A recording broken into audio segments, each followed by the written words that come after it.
two artists themselves on the stage. So Francisco and Shepard, everyone give them a round of applause.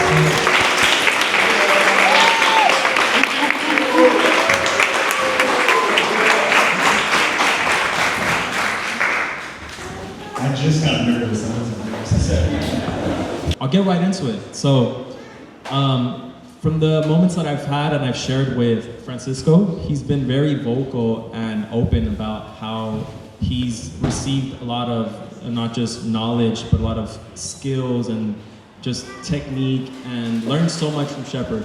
So this first question is for Shepard.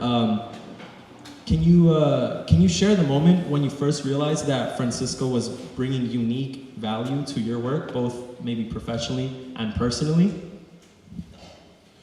Well, we were talking about it before we came out here because I remember getting an email of Cisco's portfolio and thinking, yeah, he's got the right skill set. He's doing some great stuff, but I had forgotten that it came through Ernesto Urena, who is also a really great artist, using his work for a lot of social causes and things. And the two of them had gone to school together.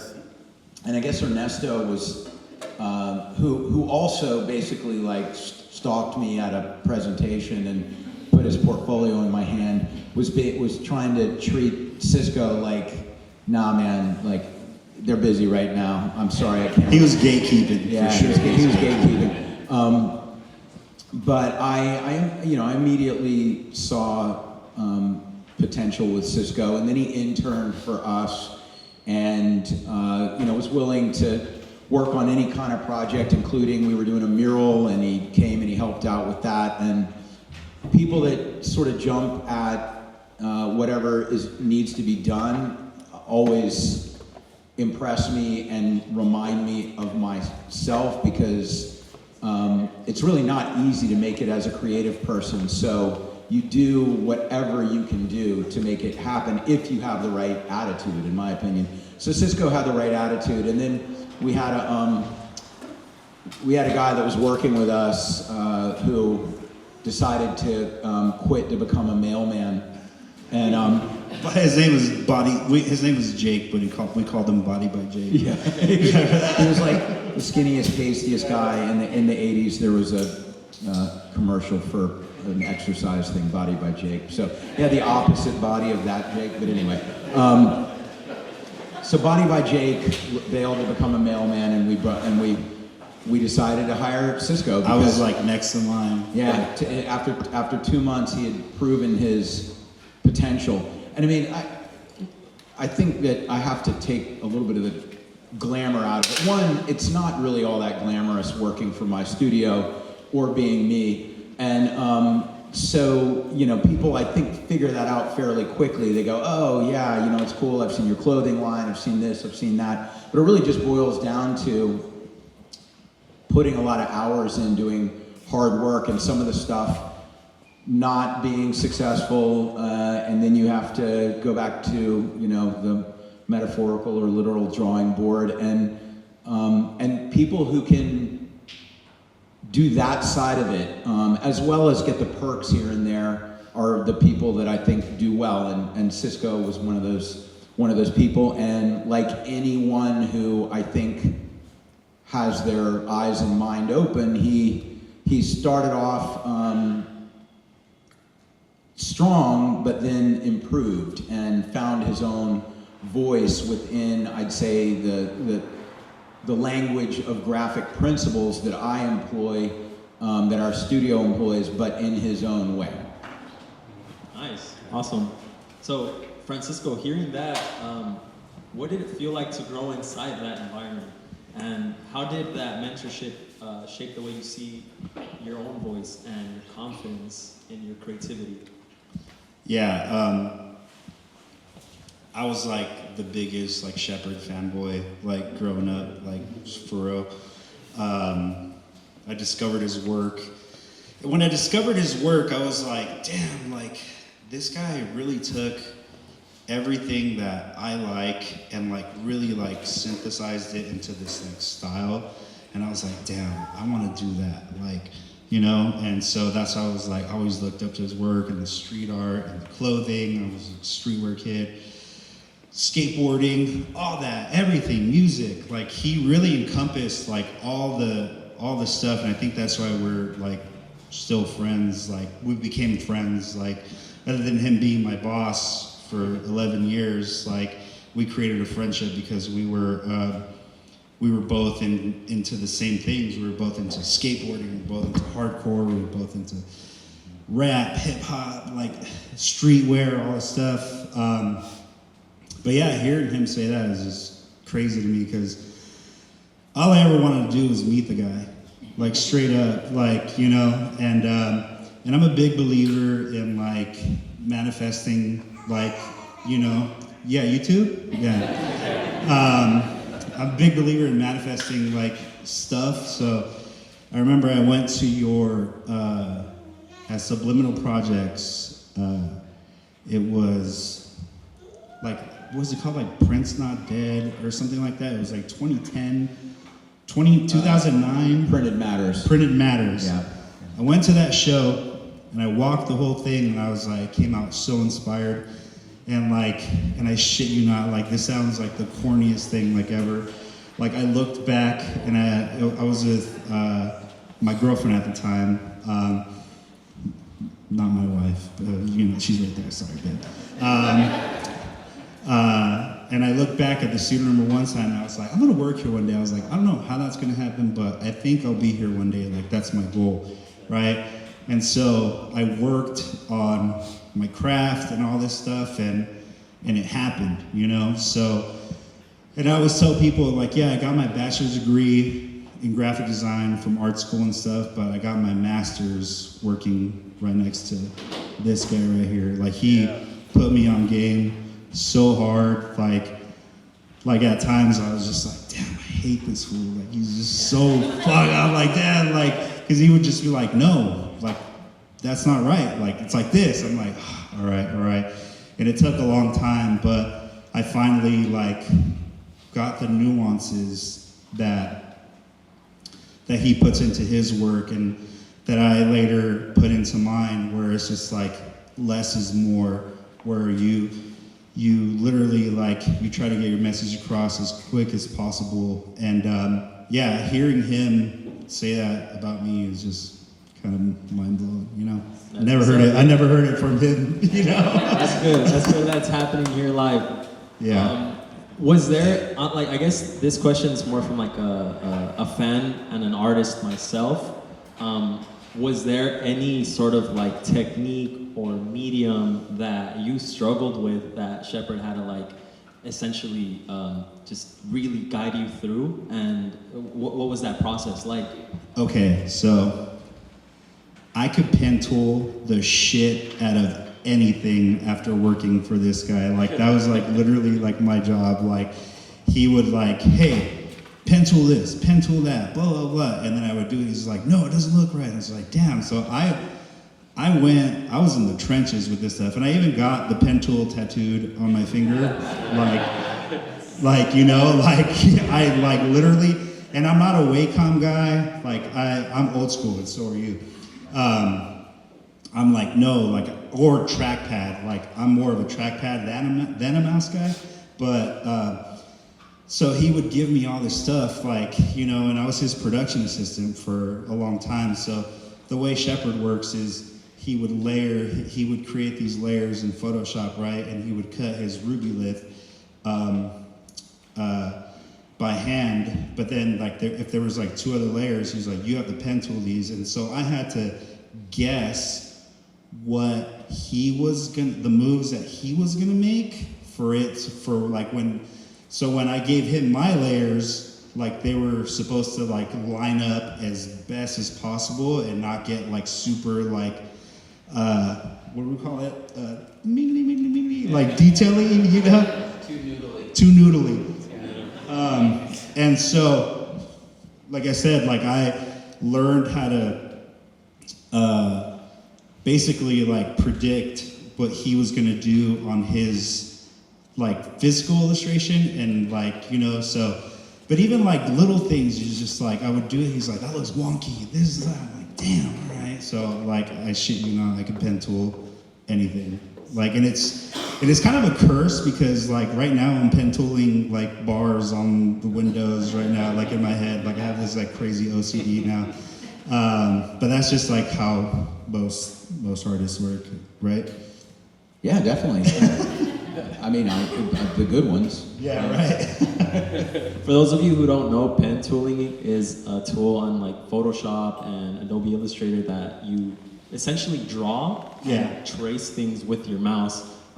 It's pretty hard. As someone who does it myself, it's pretty tough to get things on point. So that's pretty impressive. Yeah, like so basically like you're trying to create what you would do with a pencil or a paintbrush or whatever, but you have these anchor points that you have to like kind of predict where the curve is going to go and all this stuff. It's really nerdy, but it's nerdy art stuff. Yeah. I mean, if you look at Cisco's pieces, there's a logic to the forms that not to get too art and design nerdy on you, but please do. The idea that the marks you make create something representational, but each individual abstract mark is pleasing in and of itself. This is how you make people lean in because there's something very pleasing and seductive about the imagery, even when it's challenging imagery. So if you can do that well, it's kind of how you crack the code, It's very important, and it's something that I've learned over 35 years of working both analog and digital. When Cisco was talking about Rubylith, I cut my illustrations with an X-Acto knife out of a material where it's like cutting a stencil where you don't cut all the way through, but the way my hand works with the knife, it gives me the opportunity to make really nice curves and also really sharp points. And people a lot of times do that pen tooling. I find it more fluid, more natural to do it by hand, but a lot of people do it well pen tooling. It's the same idea, but just two different ways to get the result. The crazy thing is though, this dude cuts these Rubyliths and there's no undos with Rubyliths. And he cuts them so perfect. And I'm just like, and I'm telling you, like, working with this guy for so long, just like looking, like I had to scan all his Rubyliths and put them together and like, live trace them and all this stuff. And I was just like, oh, damn. So just like looking at his work and all the moves that he's made like over the years, I was just like, oh, okay. Like I know when to get detailed and when to just like simplify things. And that's like the hardest part. A lot of people get caught up in like trying to get super detailed and more often than not, like that detail gets lost once like you're looking at it from like 20 feet away, right? And that's one thing that I learned from him too, is just like his work looks good from like a foot away, but then from like 30 feet away when it's like 100 feet tall by whatever wide, it has the same impact. Like it's quick, and that's what I was saying in our interview, in the video. It's just like, you have to be able to communicate like as fast as possible, because even now, even worse, like with like this TikTok generation or Instagram, it's like people are just scrolling by. So if you could catch somebody's attention like quick, it's like I said, it's just like, if you made it look easy, you did your job correctly, right? Yeah, I agree. I mean, the analogy that I've made for many years is that guitar solos are good accents, but should be used sparingly. Yeah. Use power chords liberally, Yes. solos sparingly. Yep. But we have a friend, not going to name names, but his work, it's just the entire piece. It's That's what we say, noodling. We said it earlier, like noodling. Noodly. And like, man, you don't want to listen to that all day. It's like you want it to be, you want it to be hear the punchy, groove, and you want it to like just be easy. That's really insightful from a graphic design perspective and a technical perspective. So on that topic of like technical skills and creativity, creative freedom, this question's for you, Shepard. As your relationship evolved from mentor and intern to collaborator and now peers, how did trust impact the creative process between you two? And were there moments where you had to let go of that trust or challenge each other? Well, I watched Cisco develop into a confident artist and designer over the course of the time he worked with me. He started doing Never Made probably At the same time. Like shortly into the time he was working with me. And I've had several employees like Ernesto Urena, Cleon Peterson, who have become very successful artists, done their own brands. Like Ernesto's got Echoconganas and Cisco's got Never Made, and I'm always trying to support them because I'm looking at them as the same type of person I am, just at a different stage of their career. And so, knowing exactly that they want to have their own, autonomous voice, even while working under the umbrella of our company, I wanted to support Cisco with that, so I would give him advice and feedback, and then later we started collaborating. There are a bunch of collaborative pieces over here that we've done, but in a sense, those are like collaborations where he got to have his brand on it. We were collaborating where I got all the credit for years before that. But I'm a big believer that everyone deserves to get some credit and deserves to have their own opportunities. I'm probably a terrible business person in that I don't leverage my power to subjugate others and make them toil anonymously in the shadows. Yeah, that that was really cool of you. Like that. If you were to do that at any other job or whatever, it's just like, wait, you're trying to build a brand while working for my brand? They're just like, nope, that's conflict of interest. Like, you gotta go. He nurtured that. He was just like, all right, no, yeah, go, cool, and then I try to do that. I've had a couple of interns where I'm just like, yo, use me. I'm here, I'm your, I have all this knowledge and all this experience. If you're gonna work with me and work for me or whatever, the takeaway, the exchange isn't always monetary. It's more like, hey, I've worked with this guy for how long? You're gonna get that same sort of knowledge, And Shepard always nurtured and fostered that sort of creative spirit. It's just like, yeah, man, working with him and working next to Cleon Peterson, both are two of my biggest inspirations when it comes to art. Cleon was my coworker for 6 years. He was your design assistant, Yeah. And then he left, he got famous and dipped out. And then I was like, yo.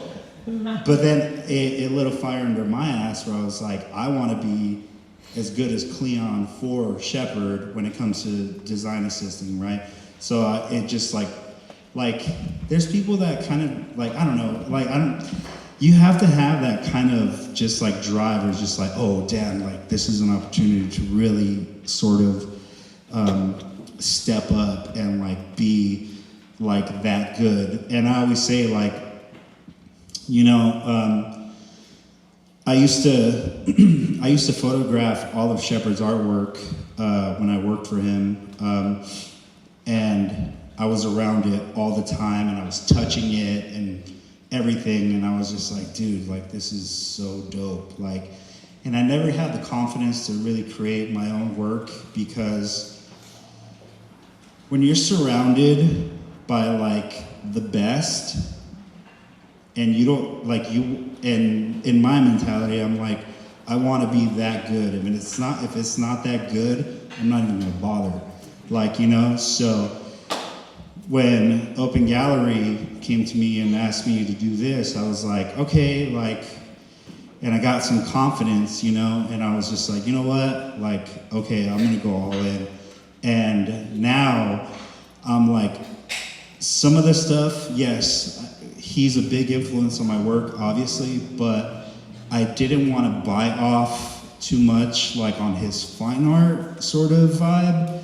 So it's just like, how do I make it look decayed? How do I make it look old? Like, and that's his thing, like, because he's been doing street art forever, right? And so there's all this decay and like just like weathered and all this stuff, and that's the thing that always drew me to his work, is it didn't look clean. It looked clean but dirty at the same time, and I was like, how do I do that? And I figured it out, and I was like, all right, well, instead of doing like collage like he does, I'm just gonna make it like gritty, like, you know. And I think I succeeded with that, with the body of work that I have in here, but it's my first shot, so it'll only develop. Like, I've seen your work from like early on into what it's become now. It's just like night and day, but you've seen it's still dope, and you see the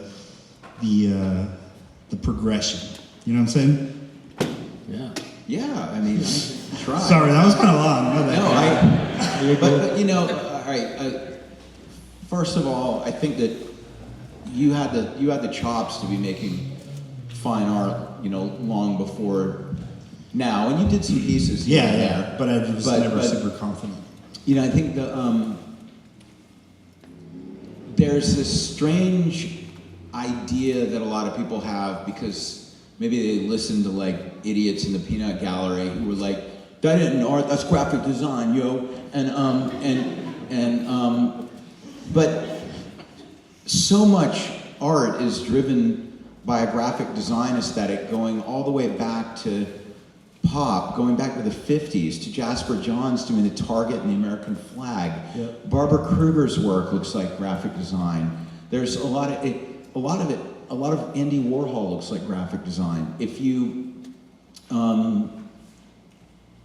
you know, if you're limited by these silly concepts of like what real art uses a paintbrush, like that's such an antiquated, regressive idea. I mean, not that I occasionally use a paintbrush. I try to avoid it actually, but but every now and then it is the best tool. But what is fine art should not be dictated by the style. It should be dictated by the intent. And if the intent of this work is to make a connection with people as an art object that has a point of view, the intent as fine art has been achieved. Mm-hmm.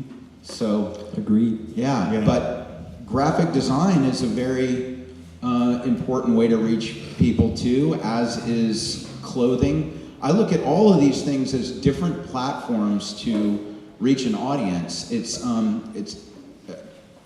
for me, I don't want to speak for you, but for me it's about accessibility and finding the right approach for each medium to make it connect with the audience in an accessible way. I love street art because I love breaking rules, but also because it took the art to the people instead of making the people go to the art.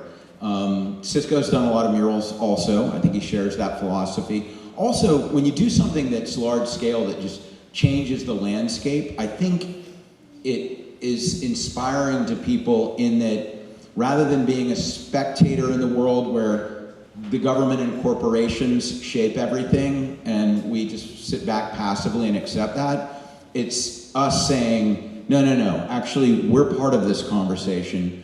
We can control some of what people are looking at out into the world. And if we can, that means more people can, and it doesn't have to be just top-down situation. It can also be a bottom-up situation.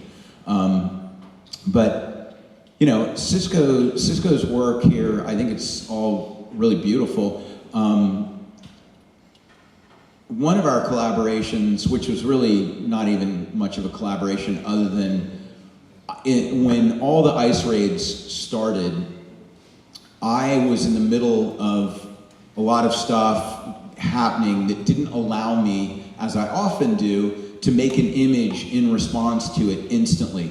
But Cisco did, and so we, he and I talked, and we decided, okay, we're going to do this as an Obey Clothing fundraising graphic that's a Never Made Obey collaborative piece, because Obey as a company, I as an artist, and Cisco as an artist, we want to comment on what the fuck is going on, and And we raised $10,000 for Trilla with those T-shirt sales. And that's another thing with Shepard and his work, like in his what do you call it? Portfolio? activism. Activism. Like, that's another thing that drew me to his work, and another thing that I tried to put into my work also. So yeah, like I did that graphic, and I was just like, hey dude, I was like, what do you think? Like, do you think this is dope? He's like, that's fucking awesome. I was like, do you want to do like a print or whatever? He was just like, nah, dude, you keep it. Like, I don't want to make it a collab. I was like, what if like we do T-shirts for like Obey Clothing? He was like, yeah, hit them up. And like they were like, yes. So we haven't announced it yet, but yeah, we raised about $10,000 that went straight to Churla, and it's just like a quarterly thing. So we had to wait to around this time for accounting to be like, yeah, this is how much is raised, and we're gonna announce it probably in the new year. But yeah, thankfully, this fool and Obey Clothing like are cool as fuck, and they're just like, yeah, dude, all day, like why not, you know? Zoomies picked it up. It was in the mall. Like what? Yeah. You know, like it's crazy. That's really impressive. Yeah. Well, when he said, "Do you want to do this as a collab?" It was already done perfectly. So a collab, in my opinion, means that I have to be contributing in a meaningful way, and I didn't see any way I could improve upon it. So, but I knew that we could collab in the sense that Obey Clothing could back it, and it could reach a larger audience than it would reach if he just launched it by himself. And that's not you've done a capsule collection for Obey before. Yep. So it's we're all fans, but there are plenty of things that I can do as a social justice advocate, but there are a lot of things that don't have the same meaning coming from me, a straight white guy. You're straight. I love you, man. But we can partner with people who have a little bit more of a credible perspective on issues that I care about, because I don't care just about things that impact me directly. I'm empathetic enough to look around and say, if that's unfair to someone else, then I don't want that, because the same thing then could happen to me or anyone else. It's just a really simple general principle of treat other people like you want to be treated, but it doesn't happen that often. No, not at all. But anyway, so we're working with Cisco on that was great, but it's sort of woven into what I do as an artist, and then what Obey Clothing is doing, and then Cisco's addressing a lot of causes with his work as well.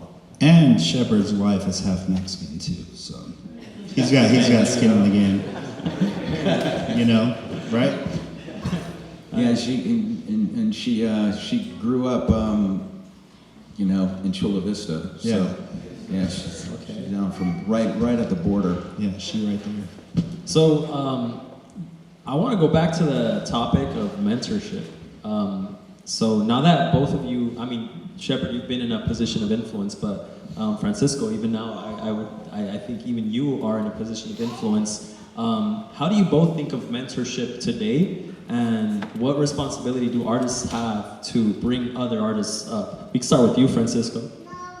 Oh man. Yeah, I started like this, I guess you would call it a program, where I was just like, yo, I need an intern or whatever, to help me with this and that or whatever. And my first intern, his name was Angel, and he was awesome. And the crazy thing is just like, I get these interns and they just become like my best fucking friends, dude. Like for real, like straight up, like, and I feel like that's how it is like with Shepard, like we just became homies. And it's always like a year and done, right? And if after that, if you want to back me up, if you want to be a part of whatever I'm doing, cool. If not, you're off the hook, right? So Angel was the first one, and then I got Austin, this white boy from Cleveland. He was awesome. He had to move back to Cleveland because LA chewed him up and spit him out. But then, and then my latest one is my homie Victor, which is sitting right over there. This guy has been my ace, dude, like so hard. Like he surpassed his year, and he's just like, dude, like whatever you need, I'm here for you. And like, it's crazy. It's like, it's hard to find like people that are just like down for the cause and like hardworking and just like, yo, I'm here for whatever it is. Like, I just want all the knowledge, right? And for me, like, mentorship is just like, if you're helping me, like, even with like a little pop-up or whatever it is, like, dude, you have me for life. Like, call me. Like my homie Raymond over there, he's sitting over there. He just had his first solo at ThinkSpace. This fool calls me like every other week. He's just like, yo, I just got this gig. What should I charge? And I'm like, I'm thinking this. I'm like, are you stupid? No, like it's got to be this much. And he's just like, what? I'm like, yes. Like you have to. So I'm just like, I become like that sounding board for people, right? And then even when it comes to me, like I'm so blessed to have Shepard in my phone. Something comes up. I'm like, yo, should I do this? He's just like, yeah, like for sure, like you know. But even on top of him, like all of my homies that I've met as coworkers from him, like his mural crew and stuff, like they're all like my buddies, like you know. So they treated me like I was an intern, right? But now like. I'm older now, and they're just, but they still treat me like a little brother. But I got this mural that one that Long Beach Walls is saving for you, right? And I hit up Dan, and Dan is his art manager, and he travels with him and does all the murals in Shepard. And I was just, and it was 100 feet wide by 20 feet tall, and this is the only. This would have been my second mural like ever. So I called Dan and I was like, yo, I just got offered this wall. They were saving it for Shepard, but Shepard declined it. He can't do it because he's busy.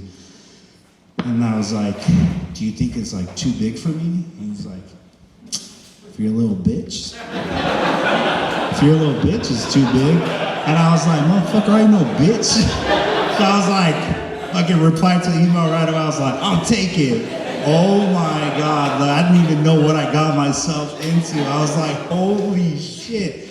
But yeah, it's just like having like these people that are just like around, like that live it, and like you being a part of it. It's like, it's so cool. And that's why I always tell people like, go out, meet artists, get off of the phone, don't like go out and network, meet people in real life, because like you'll make friends and stuff, and then, you know, somebody in here could be like, yo, can I intern for you next year? Be like, yeah, I might need an assistant for a mural or whatever. Like, you know, and then you learn that, and that's how I got it from him.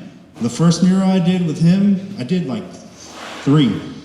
And I was like, I could do this.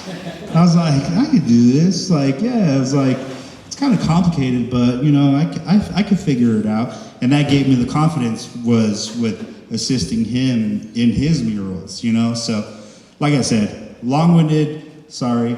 Mentorship is very important because you get to teach other fools the whatever it is, the sauce, you know? The sauce. So Shepard, did you ever feel like you had a responsibility over Francisco and his, I guess, his trajectory, and you kind of saw him as like someone you can help navigate? I feel a responsibility for everybody that I work with. I think that it's amazing to get to be creative for a living, but it also is often stressful in that there are moments where the work is flowing and the money is flowing, and then moments where they're not. And that, I guess. Bring me one too, please. New beer delivery, I guess. Yeah, we're getting beers, please. Well, for me, Shepard. Since our company is driven by my creativity and everything that comes in or doesn't come in, I have a responsibility to make it happen, to be part of delivering, and then, you know, delegating stuff to people and making sure that people have a job. Thank you. You know, that whole side of things is stressful, but also really rewarding. And to get back to the idea of mentorship, I've never looked at other artists as competition. I've always looked at them as comrades. And it's you know, coming from street art and graffiti, where there can be a lot of what I think is not healthy competition, but actually like sabotaging your friends kind of competition. I don't fucking get it. When people go, oh yeah, you know, that's my secret, you know, step off, you're a biter, whatever, like, you know, like they invented spray paint or colors or something. Yo, I invented colors, dog. Right, but, we had that conversation earlier. My whole thing is, the first 10 years of my career, I was always either going to have my phone turned off, my electricity turned off, or be evicted from my apartment, or have my studio, or be thrown out of my studio. I was, or have my car impounded because I hadn't updated my registration because I couldn't pass the smog test. So, like, you know, looking at all those struggles and saying to myself, like, if I can accelerate somebody's process of having to go through that stuff, and everybody goes through it a bit, so that they get to be better at what they're doing and contributing in a way where they're not fueled by stress, but they're fueled by joy, they will be making a contribution to a world I'd rather live in, and I want to facilitate that. Yeah. That's beautiful. That's beautiful. Spoken like a real boss. Yeah, and I mean, not to get too vulnerable on here, but that's, as an artist myself, that's something that, you know, I go through, the ups and downs of having work and then not having work, or having, being in flow state and then not being in flow state, you know, being in some sort of art block. So, a wonderful advice, honestly. Thank you for those words. At this point, I'm really interested in hearing any questions from the audience. Does anyone have any questions they want to ask? Oh, we'll start here, yeah. Hi, Hi, Judy. when you were talking about intent in terms of what is art, how do you feel about AI? Well, AI, this is a big question. Yeah. AI itself doesn't have any intent until you give it a prompt, but and then that's your intent. But there are a lot of different applications of AI, and I will get first into how it is used as an art tool.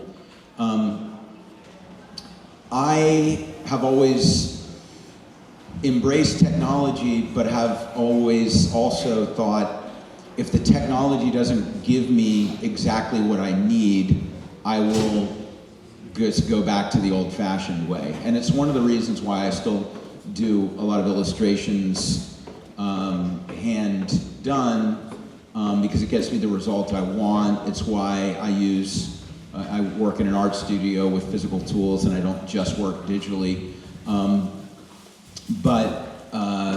You know, Leonardo da Vinci used the camera obscura to get proper proportions. That's the pinhole camera where you could take a scene and project onto the canvas and you get it right. I mean, all great artists have embraced technology in a way that accelerated their path to the result they wanted, but didn't dictate the result. Their own vision dictated the result. When I got into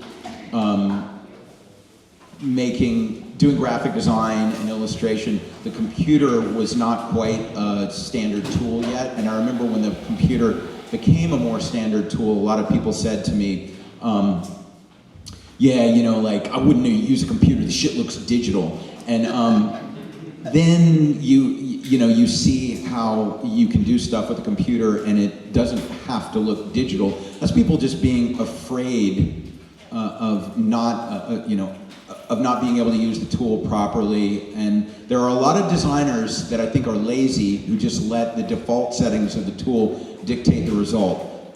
It's the same thing with AI. AI can do amazing things, but a lot of stuff, people are lazy with it. It just looks like AI. I've used AI to create references that then I illustrate from. And whether I'm illustrating from a photo I took, or a photo I've licensed, or multiple source images that are in the public domain that I've Frankensteined together to make something that is a good reference point for my own illustration, to get to the result I want, any number of combinations of those techniques, as long as it helps me get what I need, is valid. What I'm most worried about with AI is more how it's going to be used to manipulate us psychologically, because as a tool within social media, it recognizes our triggers and our patterns of behavior, things that we aren't even consciously aware of, and then it will guide us in a direction that we don't realize we're being manipulated to go. That's what's dangerous about AI. I feel bad for a lot of younger designers that used to do things that were mostly production oriented, that now AI will make that unnecessary. But it also is a good reason, if you are interested in art and design, to think about what you can bring to the table that AI cannot. And I'm sure Cisco's got some thoughts on this. I do. AI is a tool, right? And just like any other tool, it can be abused. And it's just like, it's the way you use it and your intent to use it, right? So you'll see stuff out there that just like looks like AI slop, like straight up, like fools just like put in a prompt and they just save it and that's it, right? But like Shepard was saying, like the way he works and the way we work is like, hey, I found this this vintage photo of this girl from like 1925 or whatever, right? And at that point, it's already in the public domain, right? But then it's just like, yeah, but let's try to make her look a little bit more modern. And then you start to Photoshop like a different like eyebrow or stuff like that. on it, you know, and then you literally create a new person from scratch, like in Photoshop. Because you're just like, yeah, like her hair is cool, but like, what if we put like a leather jacket on her, or what if we do this or do that, and like, so you're just like sourcing all these images.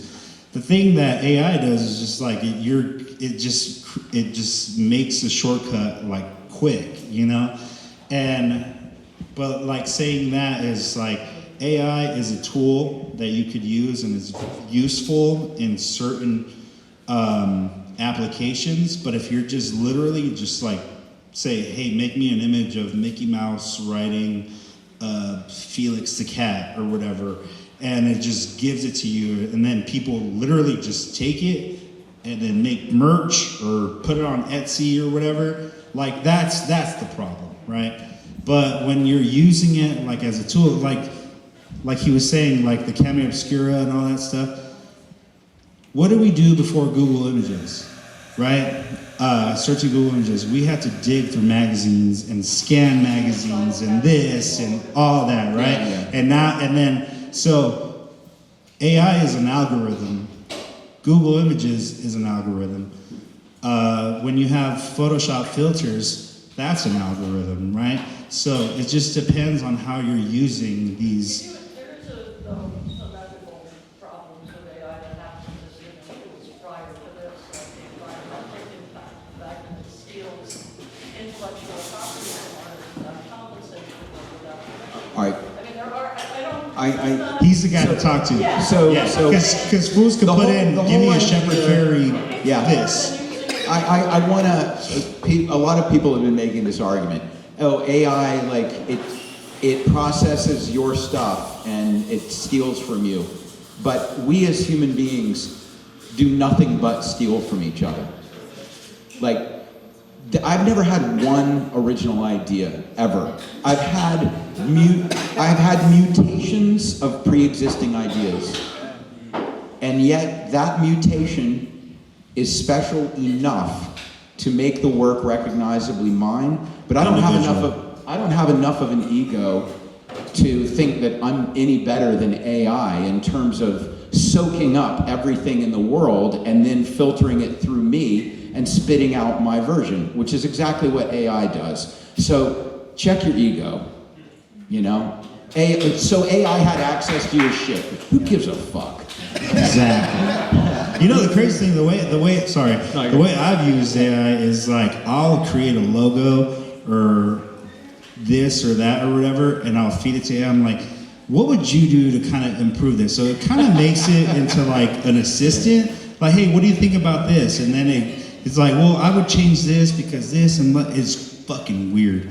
But it'll give you like feedback, and I'm just like, oh shit. So you're not like asking it to create something for you, you're feeding it what you created. It's just like, hey, how can you, what should I do different? And like, can you give me some variations or whatever? It's just like, and more often than not, they're crappy, but there's a little bit of an idea, and they're just like, oh shit, that's it. I'm gonna take that. And then you redraw it, and then you incorporate it into your work. Because you're being rigorous, and you have your standard, you're not being lazy. Yeah. I think the danger with AI is that a lot of people will accept an okay, mediocre thing that it gives that allows them to work quickly, that creates an opportunity for a shortcut.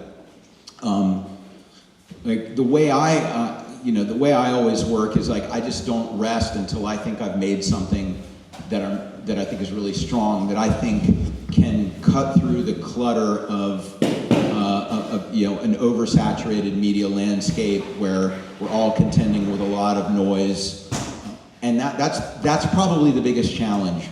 It used to be very difficult to make images at all, and then after print, and there was a lot more out there, it became a little bit more difficult to make something that was special. And then, you go to the internet where it's not just print, it's global, and it's a little bit more difficult to make something special. Now with AI, it's that much more difficult to make something special. So I think that remembering that you have to make something that genuinely connects with people, even though there's a lot of stuff out there that people are just generating very instantly. That's the important thing. We had another hand raised over here for a question. I think I saw this hand up first. What's your question? Goes to both of you guys. What point in your guys' career did you feel like totally feel like I made it in the world that I want to be in? Like, was it like a pivotal moment for you guys? Like, Shepard? Well, never made itself is that I don't ever feel like I want to make it, because once you make it, you get stagnant, you know what I'm saying? But I will say, like, my dream job was working for this guy sitting to the left of me. And it was my first real, like, professional, like, design job.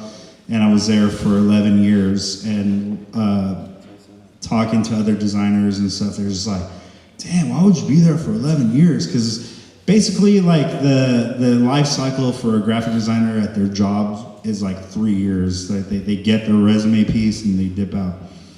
But that was my dream job, right? And I'm like, why would I leave? What would I do? Like, where else would I go? You know, I got offered jobs. I got offered a job by Nike, declined it. You know, I got offered a job by, I never told you this, Rebel 8 tried to fucking poach me. I said no. Currently residing in the Where Are They Now? Rebel 8 hit me up.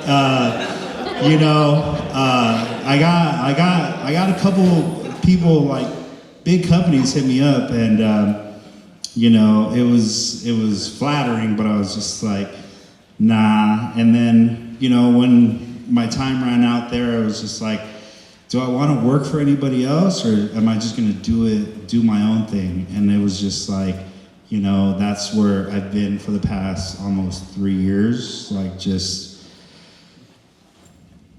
in the trenches, trying to survive off art and collaborations and all this stuff. But it's scary all the time, but, like, you know, it's really rewarding at the end. Just because it's just like, I know I'm relying only on myself and my abilities, you know?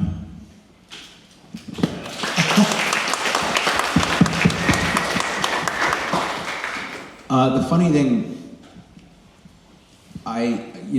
Cisco's got Never Made, and I guess, you know the phrase, move the goal line. When I got a job working with Andy Howell, who started Sophisto and Underworld Element, which became Element, and 411 Video Magazine for skateboarding. He was a pro skateboarder who was an artist who became a company owner, and in 1996 he told me he wanted me to move to San Diego to work with him, and that's when I thought, I've made it, because I saw him as just like doing everything I wanted to do, total kingpin within the cultures that I loved. And then I got to San Diego, and his companies were, you know, doing okay, not great. I saw that, oh shit, well, how it looked to me from the outside was a lot more glamorous than it is on the inside. Exactly what I was saying at the beginning.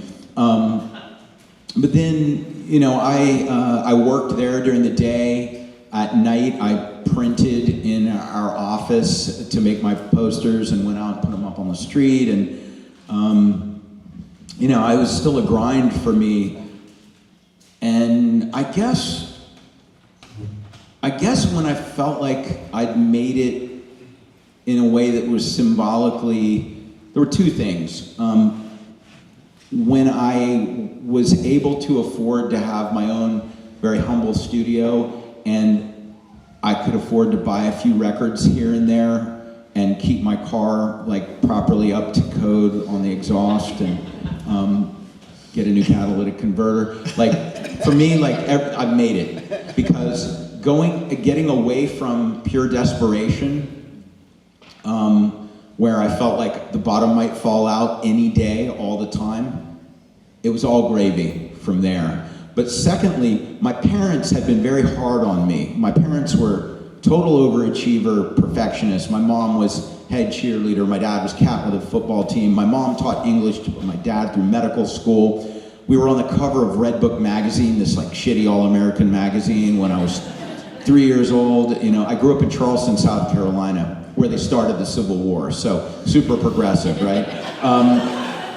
And so my parents kept telling me, as soon as I got into skateboarding and punk rock as a teenager, they said, like, you, oh no, yeah, you'll never be anything with this. And then when I started doing the Andre the Giant stickers, which became the Obey campaign, they said, it's vandalism. You have this like Peter Pan fantasy. And then they hated everything I was doing. Then in 2000, I was in this collection that Paper Magazine, what used to be like one of the coolest magazines from New York, had done, which was called, they did a book called Ab Fab to Zen, the A to Z of pop culture of the 90s. And I was in that book, and Sony was the publisher. My parents were in New York to go see an opera, and they were driving down Madison Ave, and they went by the Sony building, and there was a giant blow-up of the Andre the Giant sticker in the Sony building window, first floor.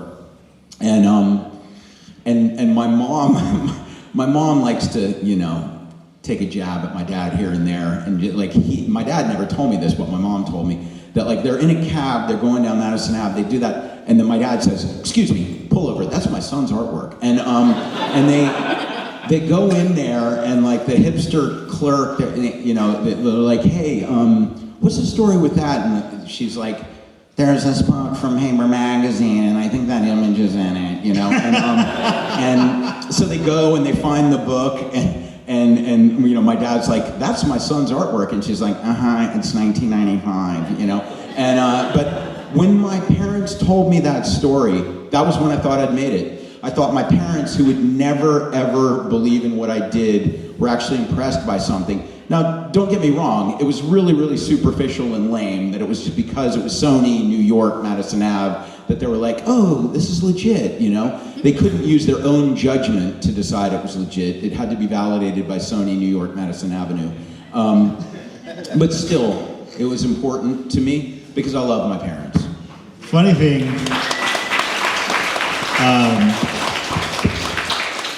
when Shepard called me to offer me my position at the studio,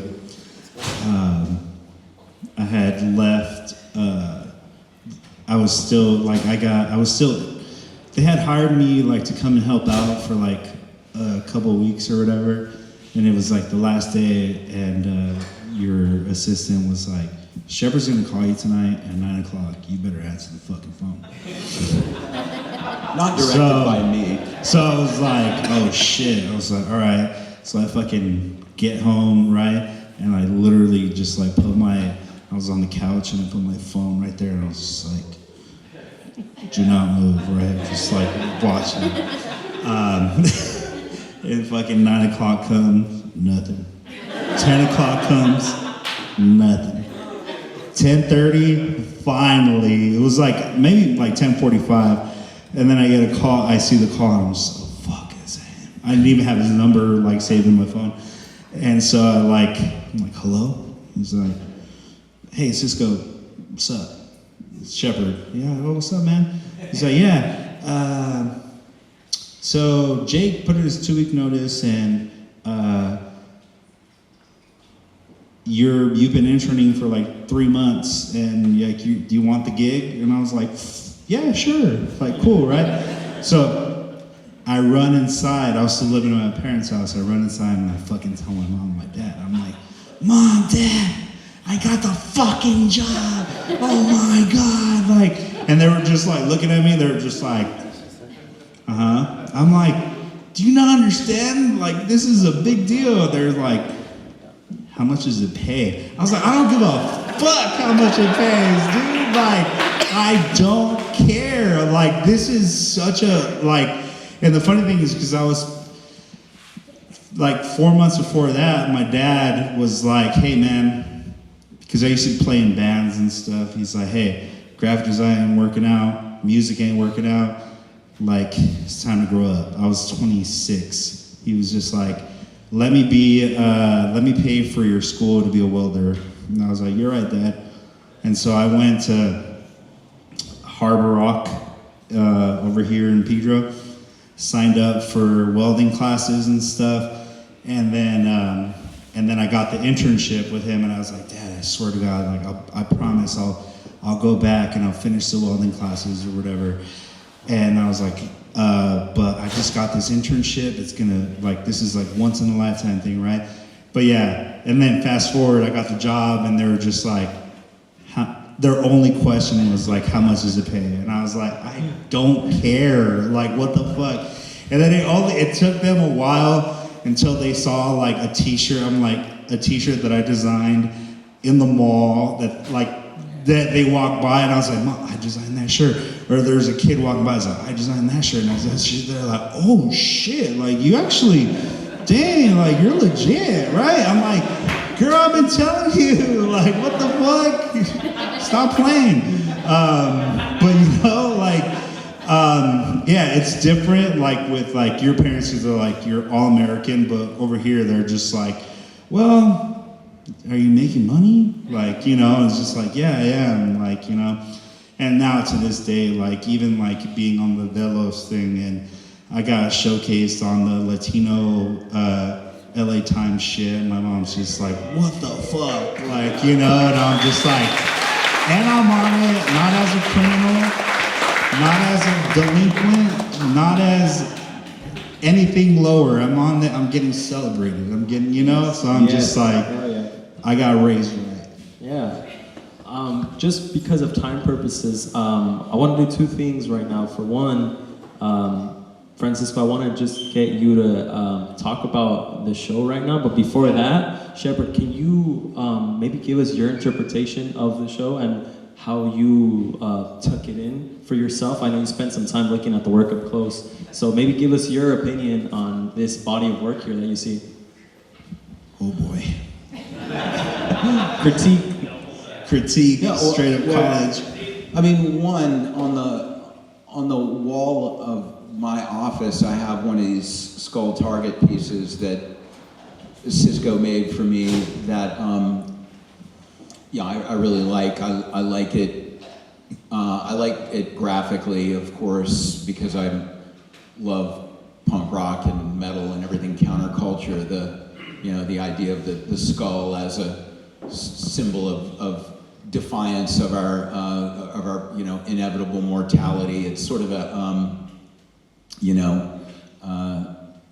death is coming, but fuck it, I'm alive now. It comes ripping. I love that piece. I like all of this work. I think that there's a really nice obvious side and a poetic side to a lot of it. I mean, like this simple woman's eyes with the glint in the eye being the skulls. It's I straight up stole that from you, by the way. well, yeah, I did that too, but not in the same way. And, Yeah. And then the kind of pumpkin puppet master thing with the earth here and the soldier. I love the ice cold fascism piece because I like a flip on known iconography that's clever. I think all of it works well from a design standpoint, but there's also a lot of great textures and stuff going on in the work, and I think that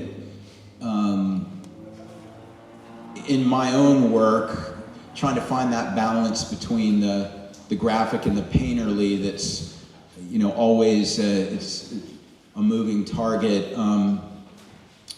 But I I'm sort of very sensitive to how somebody else is doing the same thing, and I like the balance that you have going on in this stuff, Cisco. But I mean, really, what I think is that this work shows that Cisco can translate what he's doing as a designer and T-shirt and poster maker into a body of fine art. And I'm actually really distressed that more of this stuff isn't sold, because the prices are really good, and It's still for sale. and the work is really good. So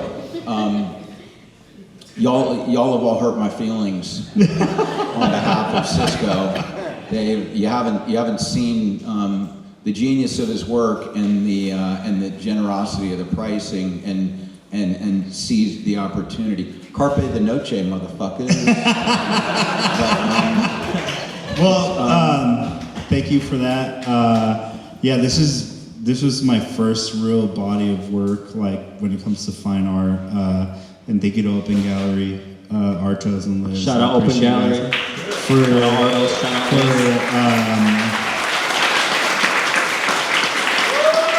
for giving me the space.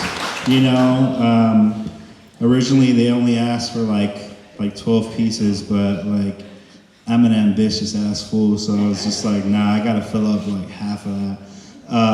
But yeah, like it lit a fire under my ass, and I was just like, okay, it's finally time to really like go in on the fine art, because I was always afraid, I was just like, but after this, like 2026, watch out for me, dog. Yeah. All right. Beautiful answers. Honestly, I want you all to know, and I want you both to know that I had a great time up here. So thank you both. Thank you, Francisco, for inviting me to do this. Thank you, Thank you, Ardos. Thank you, Liz. Thank you, Open Gallery. I guess that concludes our panel. And yeah, thank you all. Let's get drunk. Let's get faded. Let's get faded. Let's have fun. Shout out, man. Thank you guys so much. For real, like this is beyond anything that I would have thought that it could be. Shepard took time out of his schedule to come out here and be with us in Long Beach, in the trenches. He's still a man of the people, and that's the biggest thing that I always admired about this dude. He is not too big or too small. Like, he's like always down for where it's at. Give him a hand, bro. Hey. He's great. He graced us. He blessed us.